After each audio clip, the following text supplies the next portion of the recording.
그럼 언제나 위임계약이 임의해지가 가능하냐? 임의해지가 불가능한 경우도 있습니다. 그렇기 때문에 계약 체결 당시부터 관리업체는 계약 해지를 어렵게 만들 목적으로, 반대로 관리단 측에서는 임의해지가 가능하다는 점을 임의해지가 불가능한 경우라고 하더라도 별다른 해지 사유 없이 계약을 해지하는 것이 가능한 때가 있습니다. 어느 경우가 신뢰관계 파탄이라고 평가될 수 있는지,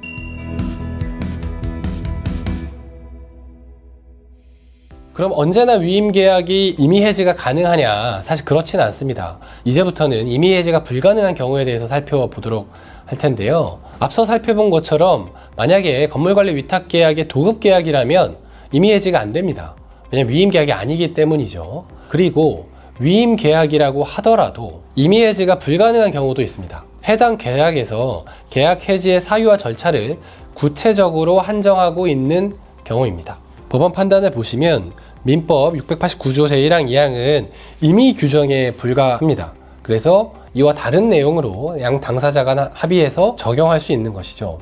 그리고 당사자가 위임계약의 해지 사유 및 절차, 손해배상 책임 등에 관해 민법과 다른 내용으로 약정을 체결하면 그러한 약정은 효력을 미칩니다. 그리고 당사자 간의 법률관계를 명확히 함과 동시에 거래의 안전과 이에 대한 각자의 신뢰를 보호하기 위한 취지이기 때문에 이렇게 민법과 다른 내용으로 규정한 것을 단순히 주의적인 성격의 것이라고 쉽게 단정해서는 안 됩니다. 따라서 당사자가 위임계약을 체결하면서 민법과 다른 내용으로 해지사유 절차 손해배상 책임을 정했다면 밑줄 그은 부분을 보시면 이런 약정에서 정한 해지사유 및 절차에 의하지 않고서는 계약을 해지할 수 없습니다. 그런 사유와 절차에 따라서만 해지할 수 있는 것이고, 손해배상 책임에 관한 당사자 간 법률관계도 이 약정이 정한 바에 의해서 규율됩니다. 즉 계약을 이미 해지할 수 있다는 민법 689조의 적용을 배제시키고자 하는 취지로 당사자들 사이에서 약정을 체결해 두었다면,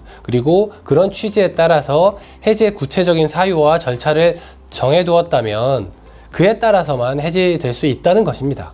계약 내용을 자발적으로 정하고 그에 구속되는 것은 계약 책임의 원칙상 어찌 보면 너무 당연한 이야기이기도 합니다. 그렇기 때문에 계약 체결 당시부터 관리업체는 계약 해지를 어렵게 만들 목적으로 그 구체적 사유와 절차를 계약서에 명시하고자 하는 경향이 강합니다. 반대로 관리단 측에서는 민법 689조에 따른 임의해지가 가능하다는 점을 직간접적으로 계약에 반영할 필요가 있습니다. 이렇게 임의해지가 불가능한 경우라고 하더라도 별다른 해지 사유 없이 계약을 해지하는 것이 가능한 때가 있습니다. 어떤 경우냐면 관리단과 관리업체의 신뢰관계가 파탄 상태에 이른 경우입니다. 이에 관한 최신 판례 법리를 살펴보도록 하겠습니다. 밑줄 그은 부분을 보시면 위와 같은 약정에서 정한 해지 사유가 존재하지 않는다고 하더라도 당사자 사이의 특별한 신뢰관계를 기초로 하는 계속적 계약으로서 위임의 성격을 고려하면 그와 같은 위임 계약의 존속 중에 당사자 일방의 계약상 의무 위반이나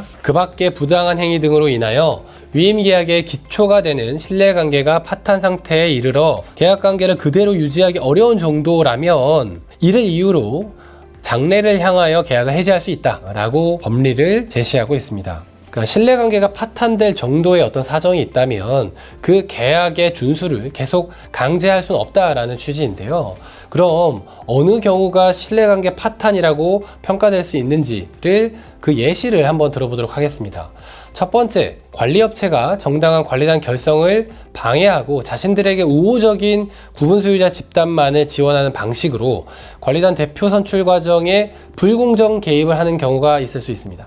이런 경우에 사실 신뢰관계가 파탄되지 않을 수가 없겠죠.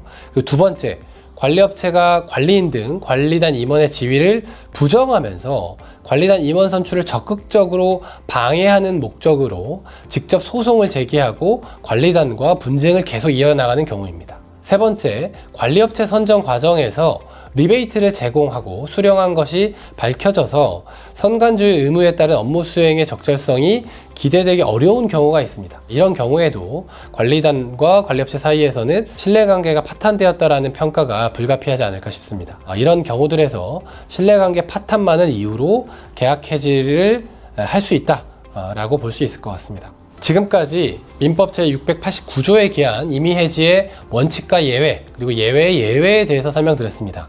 조금 어려운 내용이었습니다. 그래서 제가 좀 간략하게 요약해서 도식화해 보도록 하겠습니다. 먼저 원칙입니다. 건물관리 위탁 계약은 위임 계약에 해당하기 때문에 원칙적으로 해지 사유 없이도 계약 해지가 가능합니다. 이 경우에는 손해배상 문제만 남는데 사실 아까 보신 것처럼 손해배상 책임도 인정되기 매우 어려운 구조입니다. 두 번째, 예외인 경우입니다. 만약에 계약서에 해지 사유와 절차를 정해둔 경우에는 해지 사유와 절차에 따라서만, 즉 해지 사유가 존재하고 그 절차에 따라서만 계약 해지가 가능합니다. 세 번째, 예외의 예외입니다. 이렇게 임의 해지가 불가능하다고 하더라도 신뢰관계가 파탄에 이른 상태라면 다시 해지 사유 없이도 계약 해지가 가능합니다. 네, 오늘 살펴본 내용은 정말 소송에서 자주 활용되고 있는 내용입니다. 관리업체와의 계약 해지를 고민하고 계신다면 꼭 한번 주의 깊게 한 2번 정도 영상을 시청해 보시면 좋을 것 같습니다. 감사합니다.